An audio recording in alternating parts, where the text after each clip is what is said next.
आज मैं आप लोगों को खुशबूदा यखनी बनाने का इतना ज़बरदस्त तरीका बताने वाली हूँ कि इसके बाद आप इस यखनी को जिस भी पुलाव में इस्तेमाल करेंगे, आप यकीन करें कि इतनी टेस्टी बनेगी कि आप चिकन और मटन पुलाव खाना भूल जाएँगे। तो इसके लिए हमने सबसे पहले एक बर्तन लेना है और इसके अंदर हमने 5 कप पानी डालना है। 4 कप हमें यखनी चाहिए, चूँकि हमने इस यखनी को पका-पका कर बनाना है, तो 1 कप जो पानी है वो रिड्यूस हो जाएगा।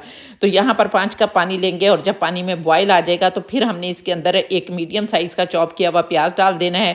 इसके बाद 1 इंच अदरक का टुकड़ा काट कर डाल दें, 3 जवे लहसुन डाल दें। इसके बाद 1 टेबलस्पून आपने इसमें साबुत धनिया डाल देना है, 1 टेबलस्पून सौंफ डाल देनी है, 1 टीस्पून आपने ज़ीरा साबुत सफ़ेद ज़ीरा डाल देना है और इसके बाद एक काली गरम मसाले वाली इलायची डाल देनी है, 1 दालचीनी का टुकड़ा डाल देना है, 3 लौंग डाल देने हैं और इसके बाद 1 टीस्पून जो है वो नमक डाल देना है, या आप लोग अपने जायके के मुताबिक नमक डाल सकते हैं। और फिर आपने इसको मिक्स करना है और मिक्स करके ढक्कन लगाकर 20 से 25 मिनट तक इसको पकाना है। लेकिन पहले 3 मिनट आपने इसको तेज़ आंच पर पकाना है और फिर जो है वो आपने इसको लो आंच पर पकाना है और 20-25 मिनट के बाद यखनी तैयार हो जाएगी। फिर आपने इसको छान लेना है और छानने के बाद इसको किस तरह से इस्तेमाल करना है, इसकी डिटेल वीडियो मेरे चैनल पर अपलोड है, जल्दी से जाएँ और देख लें।